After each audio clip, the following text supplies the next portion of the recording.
এক টুকরো চিকেন আর সেদ্ধ আলু দিয়ে আমি একটা মজাদার ইফতারি তৈরি করে দেখাবো। এটা ছোট থেকে বড় সবারই পছন্দ। হ্যাঁ, ইফতারিটা আমি আম একদম সহজভাবে একদম ঘরোয়া মসলা দিয়ে তৈরি করে দেখাবো। চিকেন ডোনাট তৈরি করে দেখাবো। আপনারা ১ম থেকে শেষ পর্যন্ত দেখবেন চিকেন ডোনাটটা আমি কীভাবে তৈরি করছি, একদম ঘরোয়া মসলা দিয়ে। আসসালামু আলাইকুম, হ্যালো বন্ধুরা, আপনারা কেমন আছেন? আশা করি আপনারা ভালো আছেন। আমি আলহামদুলিল্লাহ ভালো আছি। আমার শখের কিচেন আপনাদের সবাইকে স্বাগতম। প্রতিদিনের মতো আবার একটি রেসিপি নিয়ে এসেছি, চিকেন ডোনাট। আমি এখানে চিকেনটাকে সিদ্ধ করে এভাবে ছাড়িয়ে নিয়েছি আর ২টা সেদ্ধ আলু নিয়েছি। এবার আমি চিকেনটাকে রান্না করে নিব। এখানে কিছু পেঁয়াজ কুচি আর মরিচ কুচি দিয়ে দিলাম। তেলটা খুবই সামান্য দিয়েছি। একটু লবণ দিয়ে দিলাম যেন পেঁয়াজটা তাড়াতাড়ি নরম হয়ে যায়।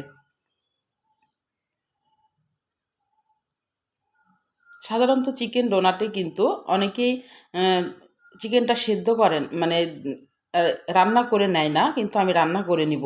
এখানে জিরা বাটা আর আদা রসুন বাটা দিয়ে দিলাম খুবই সামান্য অল্প করে। দিয়ে একটু মশলাটা ভাজা ভাজা করতে হবে। একটু ধনিয়ার গুঁড়া দিয়ে দিলাম, একটু গরম মশলার গুঁড়া দিয়ে দিলাম।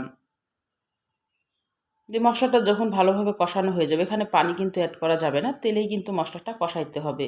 তারপরে চিকেনটা দিয়ে দিতে হবে। আমি চিকেনটা শুধু সিদ্ধ করে নিয়েছি, দিয়ে এভাবে ছাড়িয়ে নিয়েছি। আপনারা চাইলে এটা ব্লেন্ডারে পেস্ট করে নিতে পারেন।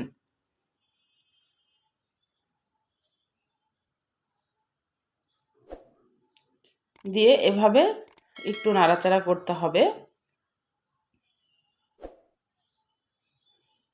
এবার আলুটাকে আমি হাত দিয়ে এভাবে ম্যাশ করে দিয়ে দিব। হাত দিয়ে ম্যাশ করলে একদমই গুটি থাকবে না, সেজন্য আমি হাত দিয়ে এটাকে করে দিচ্ছি।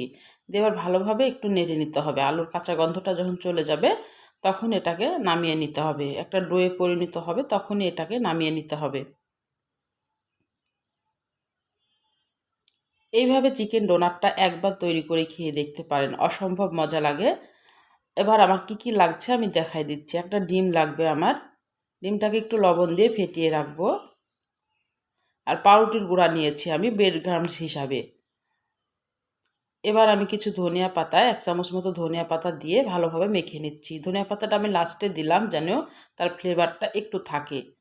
সেজন্য আমি রান্নাতে ধনিয়া পাতাটা ইউজ করি নাই। দিয়ে এবার ভালোভাবে হাত দিয়ে মেখে একদম ডোয়ে মানে একদম পরিণত করে নিতে হবে। হাতটা পরিষ্কার করে ধুয়ে একটু হাতে তেল লেগে নিতে হবে। নিয়ে এবার গোল করে মাঝখানে আঙ্গুল দিয়ে একটু গর্ত করে দিলে ডোনাট শেপটা হয়ে যাবে। ডোনাট তৈরি করা একদমই সহজ।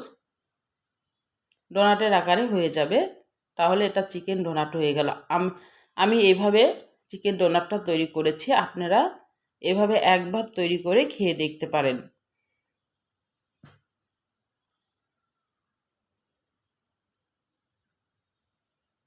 এভাবে সবগুলো আমি একে একে তৈরি করে নিব। হাতের দিকে লক্ষ্য করেন, তাহলে বুঝতে পারবেন আমি কিভাবে চিকেন ডোনাটটা তৈরি করছি।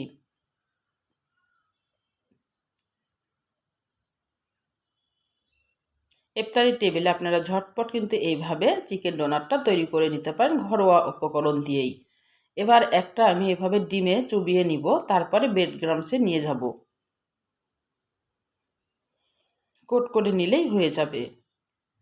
এটা কিন্তু ডিপ ফ্রিজ করেও কিন্তু অনেক দিন সংরক্ষণ করে খাওয়া যায়। আমি অল্প করে করছি, আমি খেয়ে ফেলবো এটা। আর আপনারা বেশি করে করলে এই পর্যায়ে কিন্তু আপনারা একটা এয়ারটাইট কন্টেনারে মানে বক্সে রেখে আপনারা মাস জুড়ে খেতে পারেন। আমি এবার তেলে ভেজে নিব। তেলটা ভালোভাবে গরম করতে হবে। গরম করে এই যে এভাবে তেলে ছাড়িয়ে যখন এক পিঠ লাল হয়ে যাবে তখন উল্টিয়ে দিতে হবে। তাহলে আমার রান্নার যদি কোনো অংশ আপনাদের ভালো লাগে, প্লিজ আমার চ্যানেলটাকে সাবস্ক্রাইবার করে দিন, একটা লাইক দিয়ে রান্নাটা দেখা শুরু করেন, ছোট্ট একটা কমেন্ট করে জানায়েন আমার রান্নাগুলো কেমন লাগে। পাশে থাকা বেল আইকনটা প্রেস করে দিন। আমি যখন এরকম নতুন রেসিপি আপনাদের মাঝে হাজির করব, আপনাদের কাছে যেন ভিডিওটা চলে যায়। আপনাদের একটা লাইক, একটা কমেন্ট কিন্তু আমাকে অনেক উৎসাহ করে।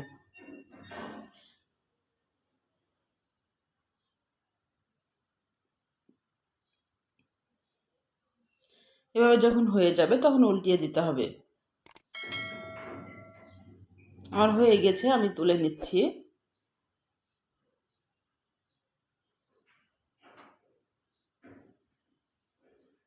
এটা খেতে কিন্তু অসম্ভব মজা লাগে। এটা ছোট থেকে বড় কিন্তু সবাই পছন্দ করবে। ইফতারের টেবিলে আপনারা এভাবে চিকেন ডোনাটটা তৈরি করে পরিবেশন করতে পারেন।